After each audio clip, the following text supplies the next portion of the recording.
This channel is supported by Truefire. Well, what is this all about then? It's the Truefire Summer Music Festival. What I'm going to tell you about, you can get 1 month of all access for just $1. The all access, you can dip in and out of every single course on Truefire, so that's a really great way to get some awesome courses down you. Okay, my first experience with artist guitars was buying their black paisley telly. I'd seen, people talking about these online. I'd never seen one in real life, so I bought one.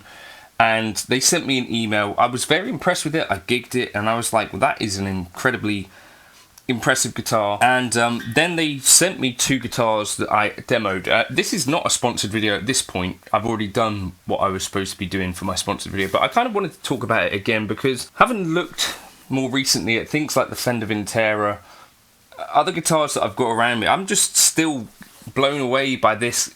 And it's even cheaper than I thought it was, £259 if you can get one. Now, I think in America, if you're watching that, alright? In America, I'm not sure that there's a place to get them yet. I think they're working on that. In the UK, there is a place to get them. If you're in Australia, this is maybe the one benefit for you guys. I think most pieces of gear are a little bit more expensive for you Aussies, generally. So maybe this is your little kind of gem.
Now, it is even more ridiculous than I thought because it's under £260, I think.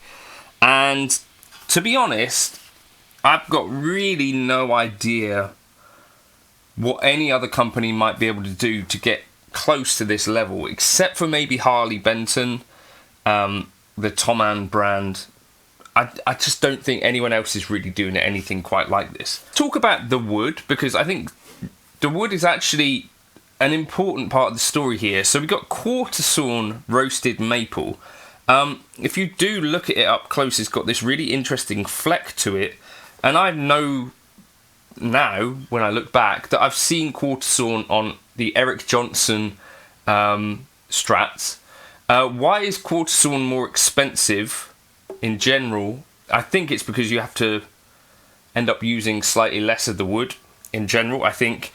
Why is it desirable? I'll flash it up on screen now if I can find a reason for it. But in general, like if Fender are using quartersawn, they'll tell you. Otherwise, it'll be flat sawn, right? I think most of the time.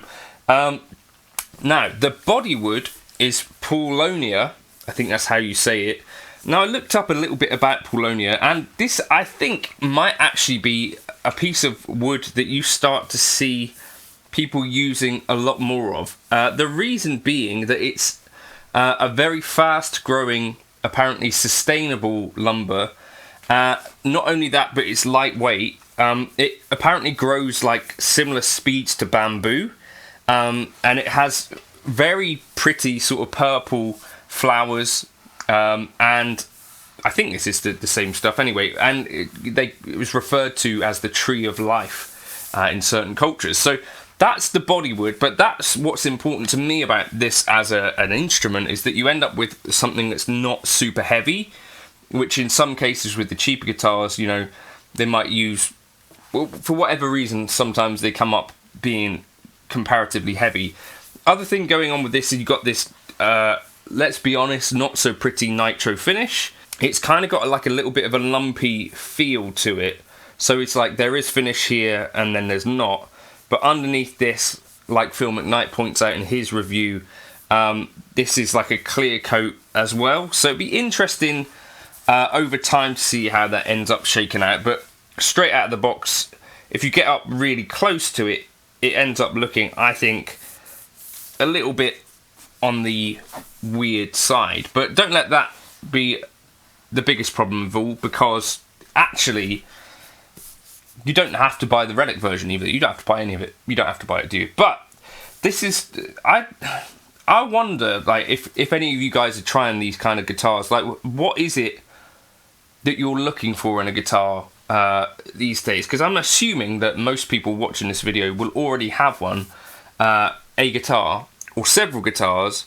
And what is it about something like this which makes people like us interested in them is my question. Because I would get it if it was like beginner to intermediate players, but it's not going to be, is it? Because you're not going to see these in shops. So you know, if it was the case that you could say, you know, there's this kid, he's comparing like a Fender player or a Squier classic vibe to something like this, then I'd understand, like, okay, well, that kid goes into the shop, he plays this one, which was eye-catching to him, and he kind of finds, oh, that's actually like a really well-playing guitar.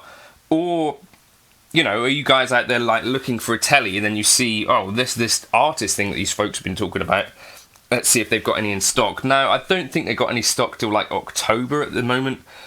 This is something somewhat similar to what happened with Sire guitars as well, right, where a demand is generated for a smaller sort of company, then they struggle to fulfill that demand, and it just becomes, I think, then a little bit, once you start to really scale up the production again, yes, these are built in China in, you know, big factories and stuff, but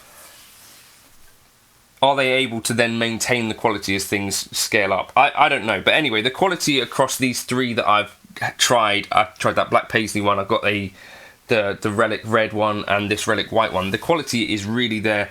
The playability is really there. And what I wanted to show you as well is like the fretwork. So these are stainless frets, which again is the sort of thing which is, you know, do you need stainless frets on a guitar in general? I guess that's the question, but I'll just show you like up close what this looks like. So you can see that essentially the fret has been leveled down this way, or sort of beveled, and then also they've taken it in like the edges at the bottom.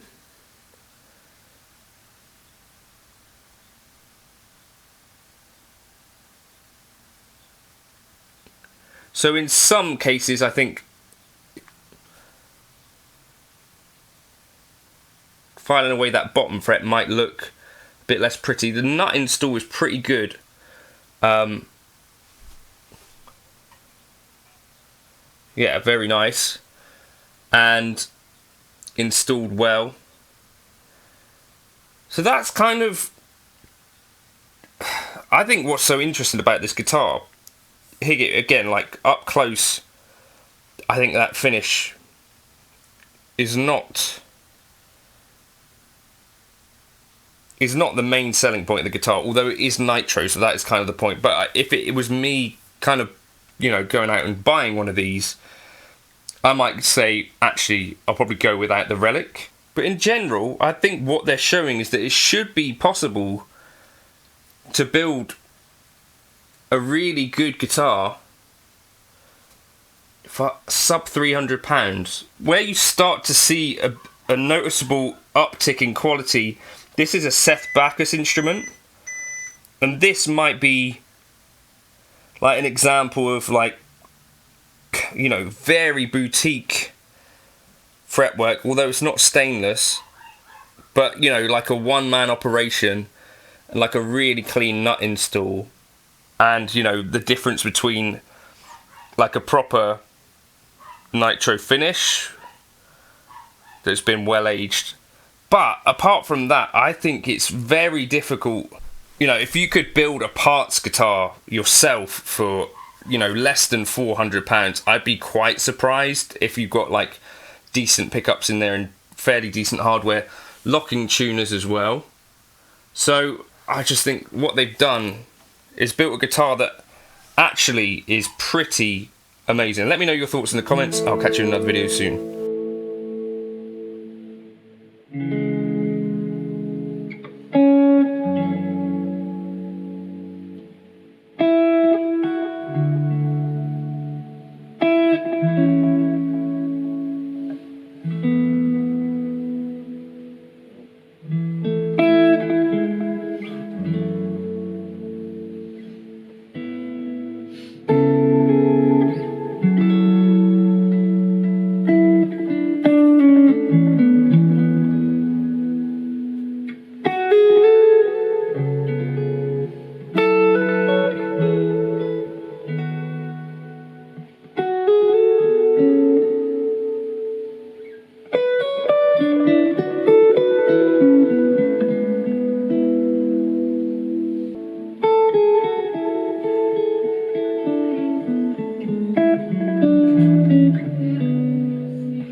Mango.